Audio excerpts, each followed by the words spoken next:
On this week's GTA 6 o'clock, a new carjacking system for GTA 6? Lockpicks, cutters, jammers. How much would you pay for the game? Do you think that they would include GTA 6 in GTA Plus? And what do Ex-Rockstar devs projects tell us about GTA 6? You know, if GTA had a father, it would be Dan Houser. It's all here on this week's GTA 6 o'clock.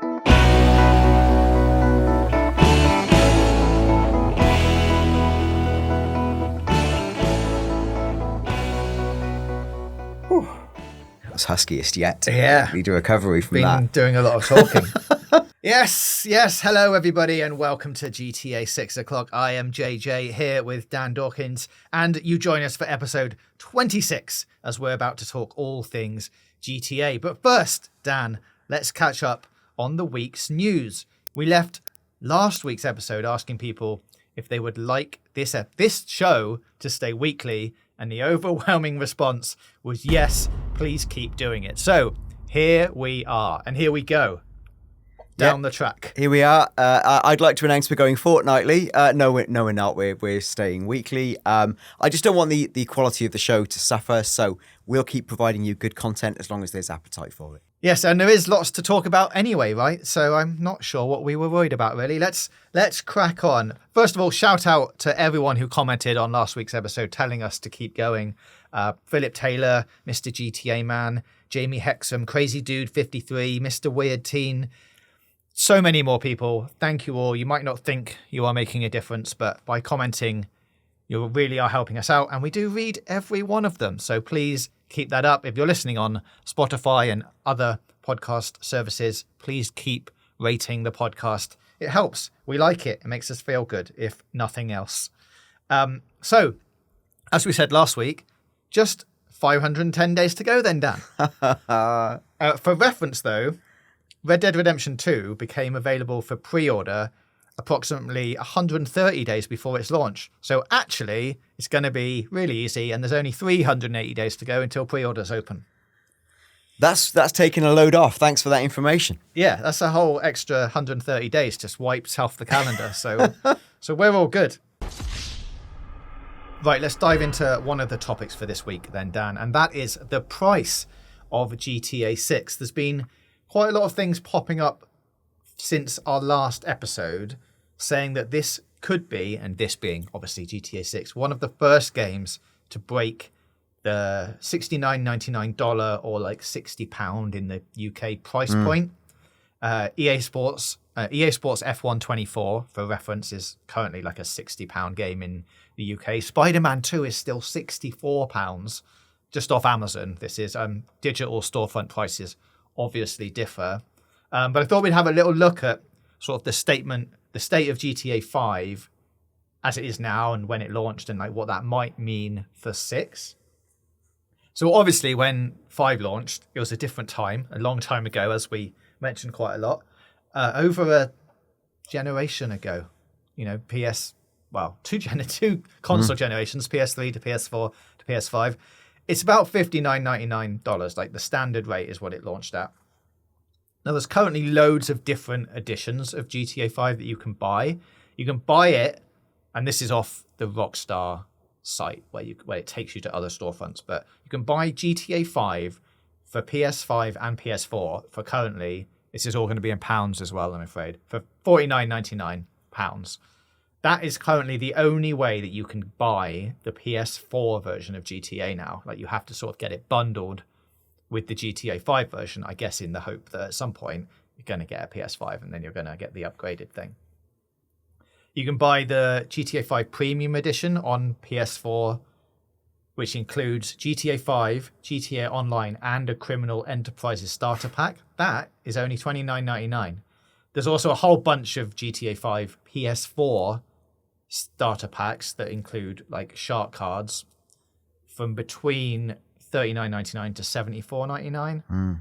And then there's the GTA PS5 story mode and GTA Online, which is $34.99. That's probably the one that if you're buying the standard edition now, you're paying £35 in the UK, which is probably like, I don't know what that works out at dollars, 45, 50? Yeah, about that, yeah. Or you can buy GTA Online just separately without the story mode on PS5 for $17.99. So those are like all the additions that you can buy right now. So if you just want to buy GTA Online, which I guess some people do now, right? You don't want to play the single player story. It's going to cost you £18. Let's say that's about $25. On top of that, you then have GTA Plus, which gives you access to Rockstar Games library, a load of free in-game stuff, and bonuses on shark cards. So at the moment, you can get the Overflood Entity MT Super, which you get at the Vinewood Car Club, and you get the latest addition to the games, which are included with the GTA Plus library, which is currently LA Noire. Great bit of detective game. Very nice. It's just been added to that. You get free vehicles as part of the GTA Online Summer Update, gear, and, as I said, bonuses on shark cards. The subscription for GTA Plus is €7.99, £6.99, or $11.95 Australian dollars, which is probably about $10-ish per month. And you get, with that, in-game money, access to vehicles, properties, outfits, liveries, cosmetic items, GTA Dollar and RP Accelerator bonuses, discount on items, and access to member-only shark cards for even greater value. So there's a whole load of stuff going on, and probably if you're going to buy GTA Online separately, you're probably going to want all of that bonus stuff. So are you paying your $6.99 a month to continue your sort of GTA Online subscription, which is the same way, I guess, as like Fortnite do with their Fortnite Crew, which is like £10 a month currently. And other live service games obviously offer similar kind of things. Now, Take-Two aren't adverse to going beyond the whole like that price point. NBA 2K24 and Marvel's Midnight Suns was $70 in the US instead of $60. So they have priced some of their more recent games up into that bracket. And the Economist Times have actually said, with GTA 6's estimated budget soaring to $2 billion, the price tag above $70 has been speculated, though the industry standard may keep it within that range. So my question to you, Dan, is do you think Rockstar Take-Two are going to do anything differently with GTA 6? I guess in terms of pricing, and maybe more interesting for our listeners, do you think they will once again split the GTA story mode and online as like separate purchases? So maybe people don't even want to play GTA 6 story mode. They just want whatever GTA Online 2.0 or GTA 6's version of GTA Online is going to be, and that's just a separate thing. Yeah, this is a really complex question. You could split into multiple parts. Like you've just described, like a myriad of options of how to get into GTA. And I appreciate this is 11 years into the GTA journey. And what Rockstar have done, and this is what mobile phones have done for a long time. It's what Xbox have experimented with different price points and entry points for their subscription services. They're testing different models at different price points just to see which one get the most traction. And I guess through that user testing, then they'll drop price points in and out. So yeah, huge variety of pricing options. At launch, they will not deliver this level of complexity. I think it's too much for a user to get their head around. The way they lean will depend very much on whether GTA Online, assuming it's still called GTA Online, which I think it will be, is like a day one activation. Again, I think it probably will be, is my gut. Probably, but I don't know. But probably. I think, when they launched GTA 5, obviously, online was, I think, in development terms, behind. And they also wanted to give people the chance to enjoy the story mode without getting this horrific sense of FOMO that they should have been playing online and were already falling behind their peers because they hadn't logged in yet. I think there is a legitimate argument that that's quite nice. It just takes away that anxiety to, almost feel like, oh my God, I've got to rush through the single player because I just want to get online and I'll already be behind and all the guys will be beating me. And that's a bad thing. So I would actually, if you ask my preference, I would build that moat around the single player mode and just say, let it sit on its own for 2-3 weeks, at least give people a chance to enjoy it. Assuming the structure of the game is the same, where, the story mode sat almost completely separate from online, even though they shared the same world. They were like split in the river. They were different things. Possibly GTA 6 is built to be completely intertwined and embedded. We don't know that, but if it was completely intertwined, maybe they can't separate out the packaging and the pricing. Like we've talked about on the show, this idea of real-time calendar and real-time events. Is that intrinsically twin to being online? Even a game like let's say FIFA or EAFC that I've started playing again recently. Every time you log in, it says to you connecting to the online servers, and it's a different experience if you're plugged in because it updates player rosters, stats, etc. Where if you don't, it's still playable. It's not part of the hive mind. It's not active. Now, to zoom right out in terms of what's a good price for GTA 6, something I've probably not even that controversially argued for a long time in games is that I actually think a lot of games are criminally cheap. Now, here we go. Yeah, but it's true. It's true. Like I think if you had bought GTA 11 years ago, and you will have had to upgrade it a few times, I grant you, but I think you have to look at a game as like hours of active fun use rather than, for example, like I've been on magazines or websites where we've recommended brilliant indie games that were like $50 to $60 and lasted 10 hours. Now, some people would say, well, that's great. I want to pay that. And I want like going to a super fine dining restaurant. I want the memory of the experience and I'm willing to pay for it. I get it. But then there's some of the online service games were giving you brilliant experiences, plus essentially infinite replay time. And people were caning them for hundreds, if not thousands of hours for a one-off ticket price. It's been like going to Disney and having infinite go on the rides for all time. If you're the publisher, I think you can make a legitimate argument that actually we're chronically over-delivering on value. So, and this is where Rockstar have got to, right? This is why they do all these different packs and shark cards and all the different entry models, because people pay for it. And there's a very established model for this now. But I don't think it's that crazy upfront to offer a larger price version. I think particularly if it gave you get this free incentive. Like again, FIFA's your model. Where they will say, join with us and you get a free pack worth this, or you get a free thing worth this.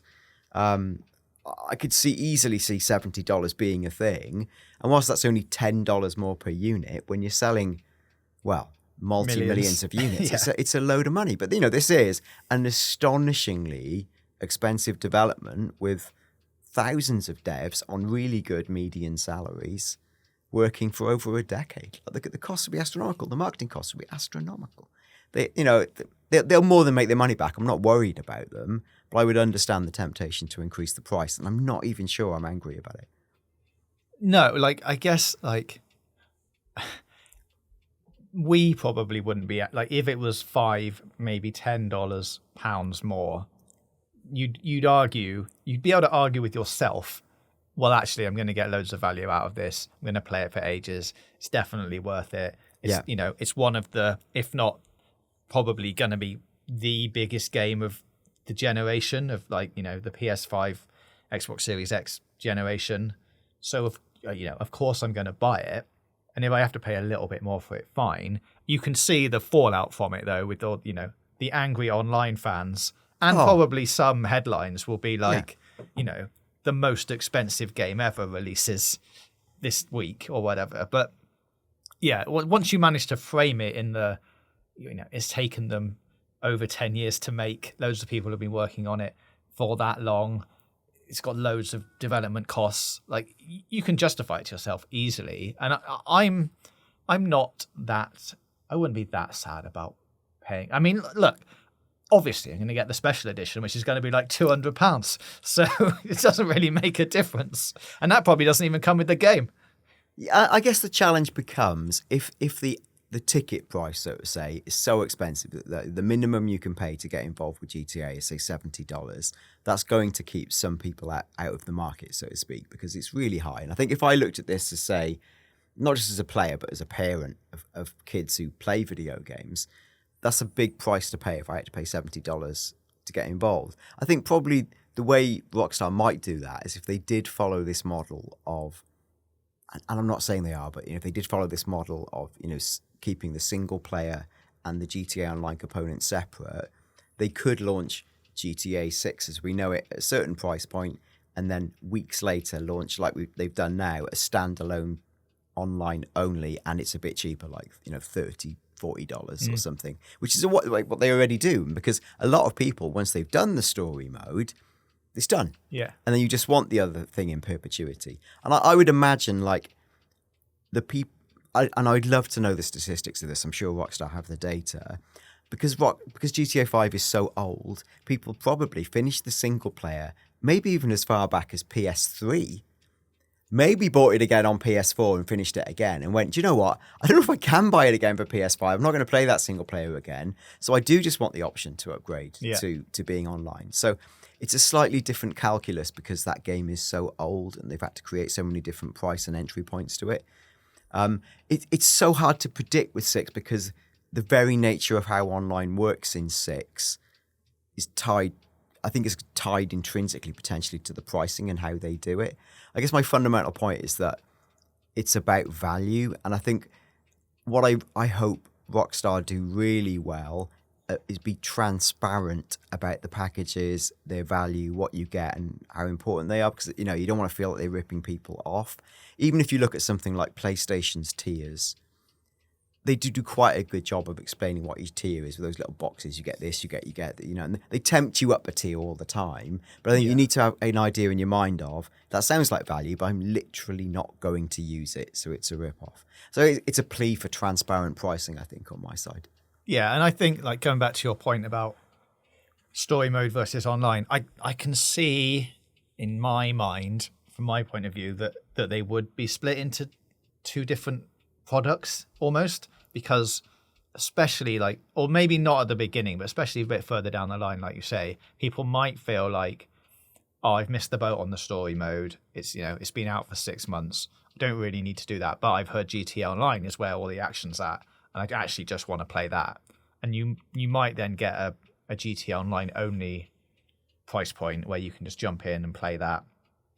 What I also like them to do, and going back to your thing of giving us time to experience the single player mode, without the pressure of online, is maybe do a thing where if you manage to play through the entire game, upon finishing it, you get like a GTA Online starter pack bonus or something. So like they'll know that you finished the game, got through the entire story mode, so you get to start online mode with $500 GTA dollars. That's not enough. 500,000 GTA dollars. Quite a lot. Yeah. So, just some kind of benefit to go, hey, thanks for putting all the time into finishing the game.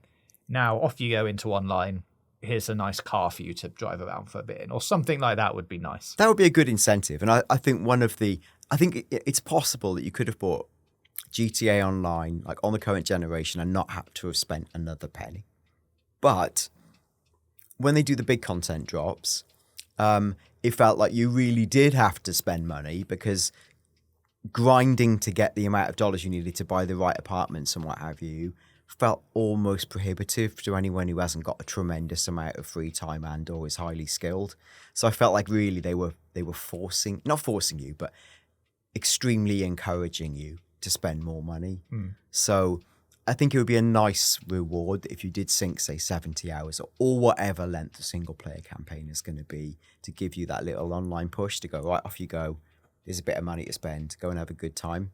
But not in it to a level where it creates a have and have-nots from square one, but just so, you've just got a slightly better car, slightly better apartment, whatever it will be. I think that's a nice cosmetic uplift.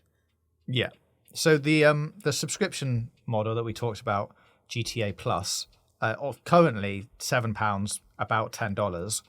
One thing I wanted to touch on was, not in its current state, obviously, but do you think there could be a chance, and this is clearly just me and Dan speculating, that they would include GTA 6 in GTA Plus as a push to get people to subscribe to that service. Like, it's basically their off-platform service where they're getting people to pay, $7-10 a month forever until they cancel it, with the lure of like, yeah, but you get this game cheap. Or like they changed the pricing of GTA Plus to be, actually now it's £15 a month, but by subscribing, you get access to GTA 6. Like, the reason I say this is we've just seen, Microsoft now own Activision. Call of Duty Black Ops 6, which is coming out this year, it's just been added to Game Pass as a Game Pass Day 1 game. So now anyone who has Game Pass doesn't have to pay for Call of Duty as part of the subscription. So there is a world, and I mean, that's going to be quite an interesting test for that model, because now only PlayStation and PC players have to pay, whatever it's going to be, the £60 up front, whereas anyone who's paying as a monthly subscription for Game Pass gets Black Ops for free.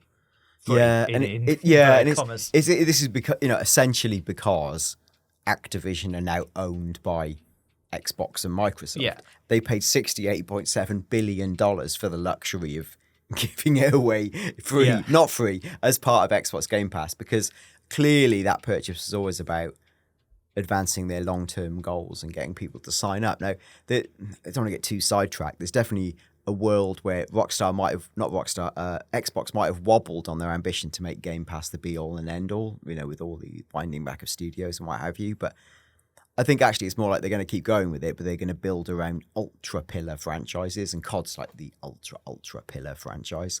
Now, with GTA, to go back to your really interesting question of like, could they give that away as part of GTA Plus? Like, I actually think like yes, and I think, but it would have to be done in a way where the trick's almost in the wording, where they would say for only $6.99 a month or $7.99 a month, you get GTA 6, minimum 12-month contract. Yeah, I was going to say, and because otherwise, I think someone cleverer than me will sit there looking at a graph of, if X amount of people buy it, what's the value of X amount of people buying it $70 entry price, and this amount of thing versus this model where so many go through GTA Plus, there'll be a point where one model based on their predictions doesn't make sense anymore. So, that'll be predictive. They won't really know. They'll just be basing it on previous data points that they've tested. I dare say, though, if you said, look, if we say it's a 12-month commitment, so initially it's only $6.99, it's like a mobile phone contract, right? But you are locked in for 12 months or whatever it is. And then we are going to get that money. It's just on a longer tail. And then what we're really giving away is the stuff that doesn't really cost us anything. It's the cosmetics and the other things and the stuff that we can afford to give away, because the irreducible hard cost of GTA 6 is its 10-year gestation with 1,000 developers working non-stop on a really high salary. They've got to whack that sum of money down with chunky payments. And there's a significant difference between, if people could do a one-off monthly payment of $6.99 or pay $70, knowing me, I'm not a hardcore online player. I would just rinse the single player and tap out if I had the option to. I think that would cost them a lot of money. But I think if they locked you into 12 months, all right, I'm going to be paying for it really the same price. It's just it's over 12 months. And if I decide to play online, I've got the best version of it. I think that could make sense. I could see the econometrics of the modeling making sense. This is fascinating. And I guess, we won't know really until we've got a clearer idea of mechanically how the game is set up. And then they start to announce like pre-order and packaging. These are huge things, and speaks to the long-term ambition of, GTA still at the moment is a game that's going to launch on multiple platforms on unique walled garden boxes like Xbox and PlayStation. I assume, will those platforms speak and play with each other? I'd assume so, because being multi-platform, multi-format seems like the way to go. But then there's still a PC version to come. Like, is the goal really to create almost like for GTA Plus to become its own Netflix, and you just sign up for it and it's a service you can play on any device you own? That would feel like for Rockstar or for Take-Two a more attractive thing to me because you're not having to worry about the platform partners. Yeah. And, Yeah. there's a lot of imponderables there, but I wonder if that's how they're looking and thinking. Yeah, I mean, and the first stage of that is this kind of like, well, let's lock as many people as possible as we can into this paying us a month, a set price a month, hopefully for all of time. And then you've got, you can get that regular income flow and know, okay, well, we're getting about this much a month right now. What can we do to encourage more people in? How many people are leaving? That kind of thing. I think even with having a GTA Plus option, there'd be a point, like you say, where it would get to 12 months and a percentage of those people would forget to cancel their subscription for 1 or 2 months, right? So sure. then you're getting, it's like, okay, well, that's extra money that if they had just bought the £70 version of the game, we wouldn't have got this extra. It's probably going to be hundreds of thousands of pounds, the people that forget. So actually, it might be worth, even if they only stay for 1 extra month and after 30 months go, oh, oops, I forgot to do that. It's a whole chunk of free money, basically, for them.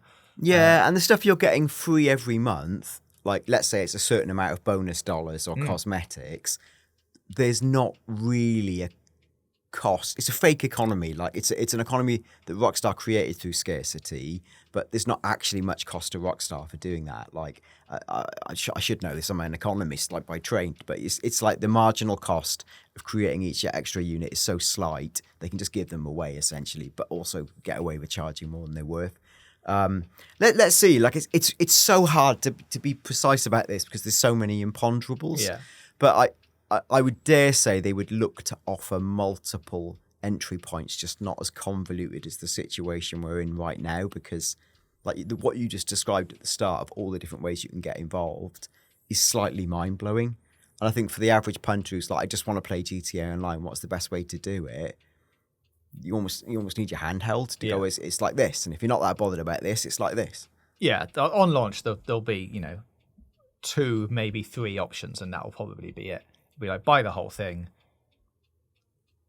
buy the special edition of the whole thing that has bonus stuff, or like, buy a thing with a shark card. And, I can't see there being 6 or 7 different versions. It'll just be, they want as many people to play the game that they've spent 10 years making as possible. So it's just like standard edition, special edition, off you go. And after that, you'll get hey, it's been out for 6 months, a year. Okay, here's another version that you could get if you want. You can see that kind of stuff happening. But lots of interesting stuff to think about there. Let us know in the comments which way you would sway. Are you happy with paying an extra $5? Do you want a subscription service? Interested to know what you think. Yeah, I'd love to know what you'd want to pay every month for GTA Online. Like, what would that be worth to you?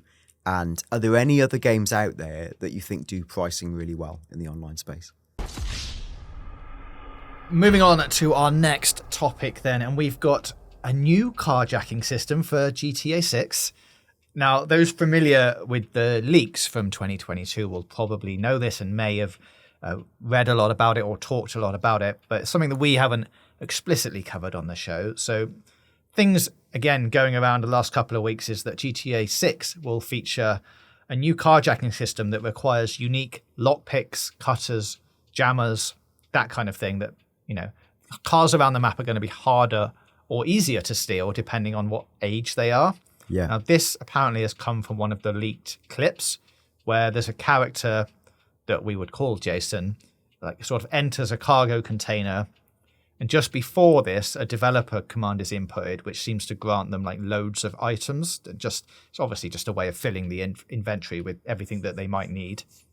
Some of those items include like a lockpick, a crowbar, a slim jim, and a cut-off tool. So they have used this kind of thing before in GTA Chinatown Wars, where you could perform actions before stealing a car, like you had to unscrew a panel and hotwire the car by connecting some wires together and that kind of thing. So there's definitely precedent for it. The example, the clips probably are hard to find online, and I would suggest that you do not go and find them.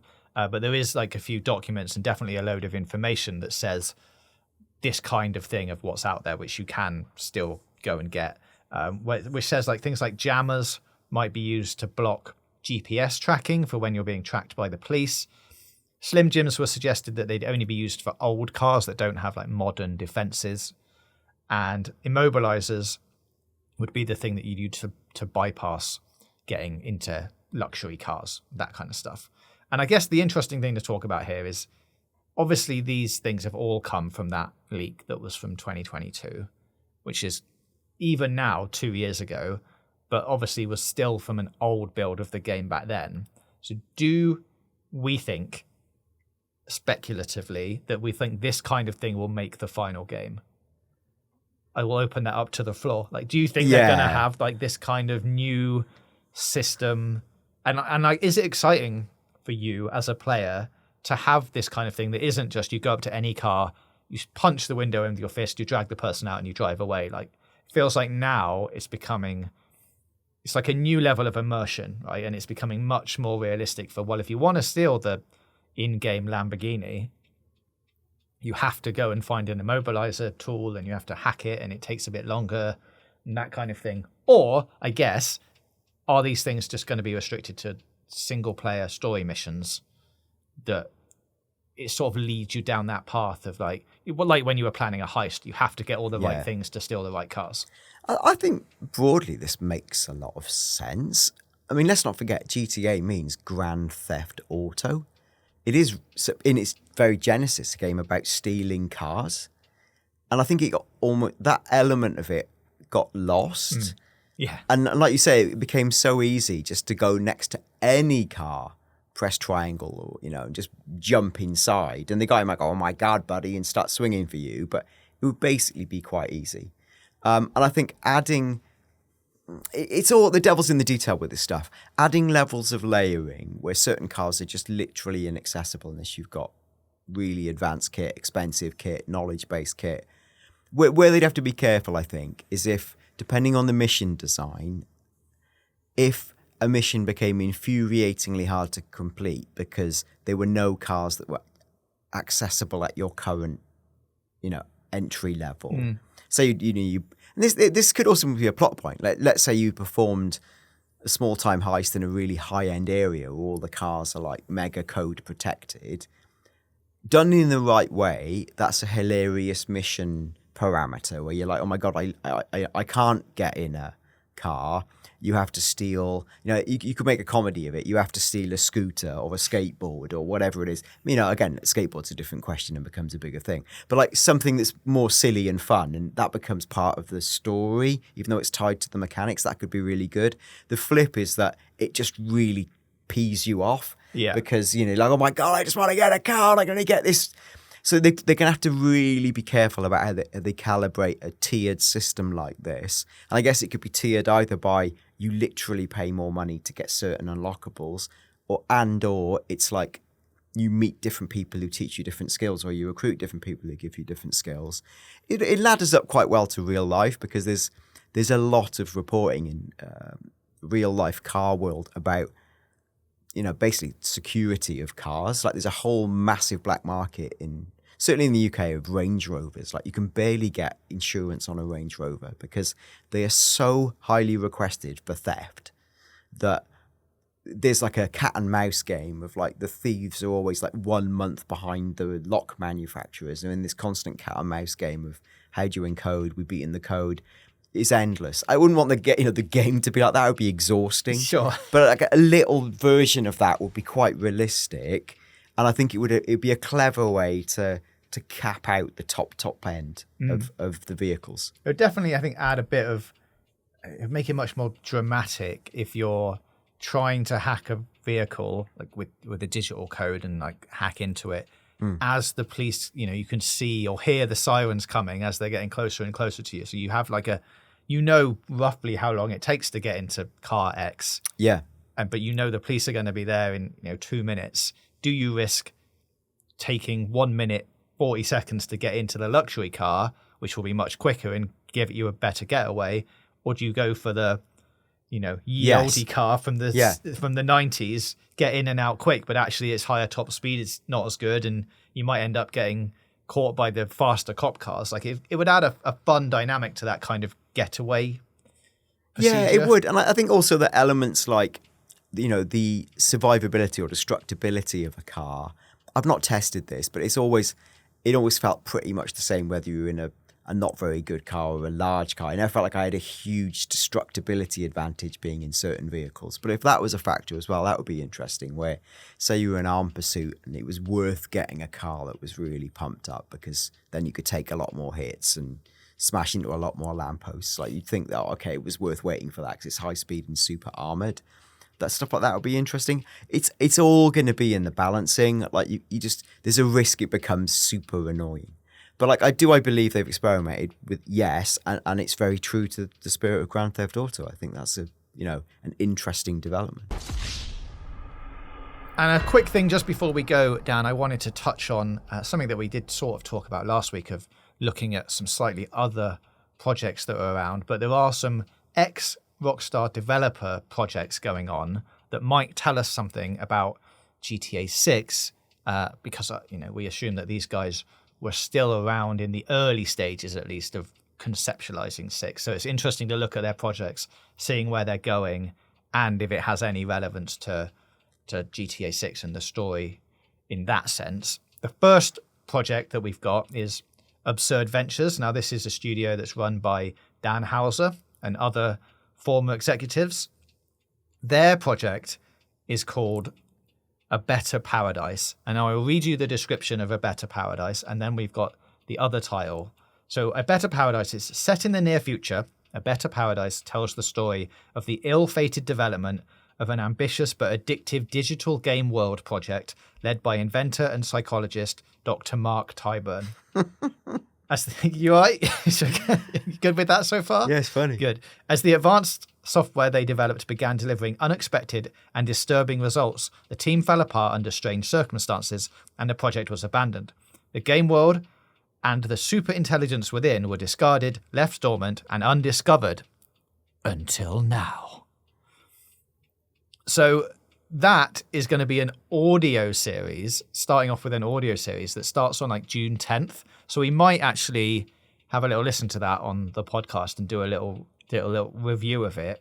It's got some quite big voice actors in it. Andrew Lincoln, who was in The Walking Dead, Patterson Joseph, who was in Wonka recently. There's some behind the scenes recordings up on their Instagrams and stuff. And there's actually a 2-minute visual trailer which you can listen to, which on listening to, I mean, you'll get it from that description, but it sounds a lot like sort of Ready Player One, if you've watched that film or read the book. Yeah. Crossed with Three Body Problem, which is that Netflix show. It's like references things like it's something beyond a game. It's more of a universe. The audio trailer is, it talks a lot about data mining, videos of cats, AI, machine learning's having a sense of consciousness, like that kind of stuff. It's very, very modern, which is an interesting storyline, I guess. But I wanted to also touch on Everywhere, which is from Builder Rocket Boy. Now, this is Leslie Benzies and co.'s project. Yes. Now, they're working on, Everywhere is sort of like Fortnite in terms of its structure, but you get to, Fortnite creator, I guess, but you get to build loads of things within Everywhere. So you could just build a door, you could build an entire level. And the idea is that all those things will be combined by creators to make, really awesome gameplay experiences. Now this,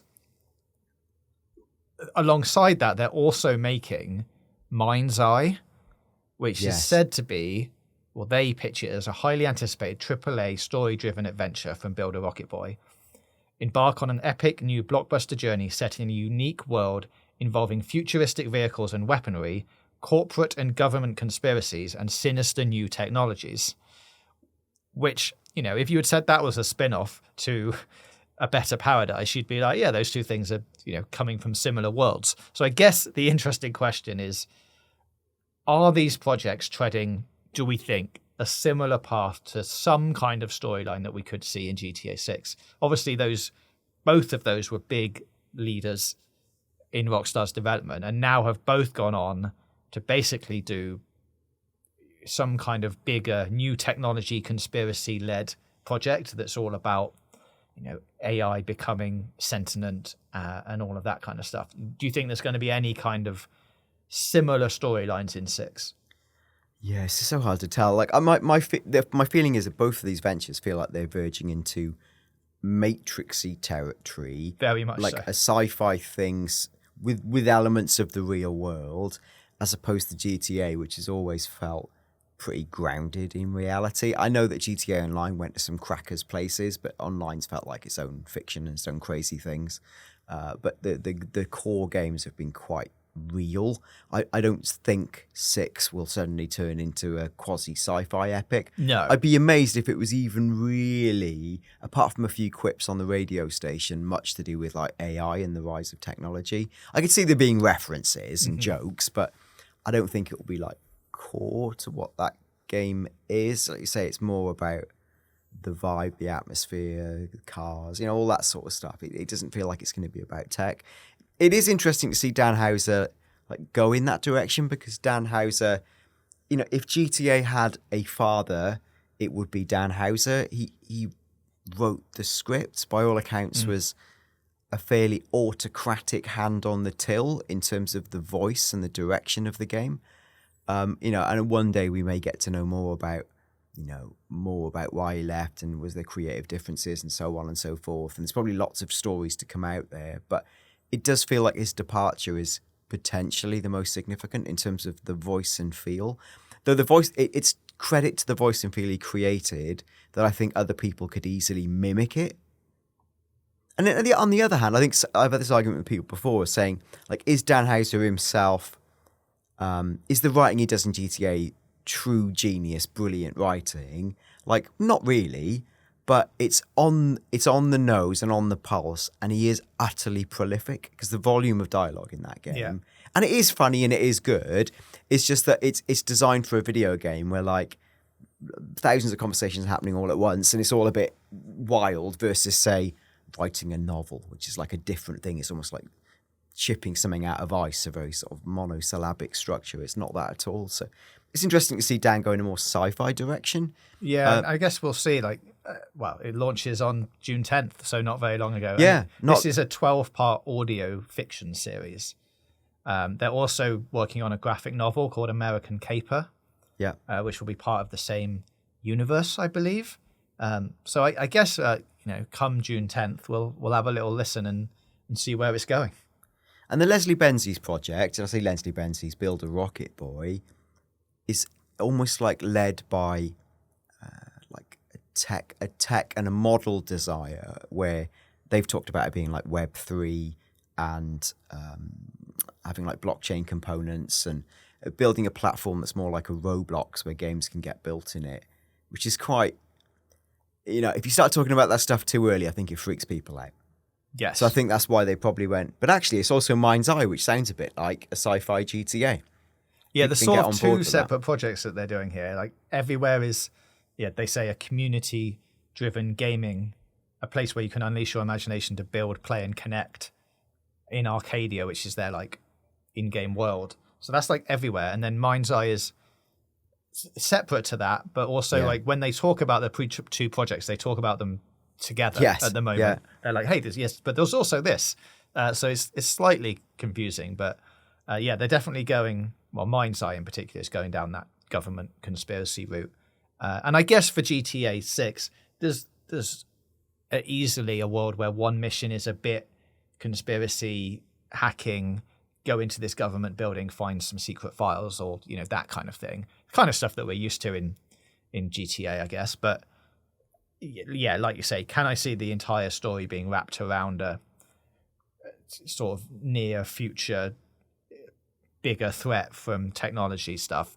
No, I think it's going to be very much the love story kind of thing that we've speculated on before. Yeah, it seems like, in terms of what we've projected to us, a more grounded tale about trust, relationships.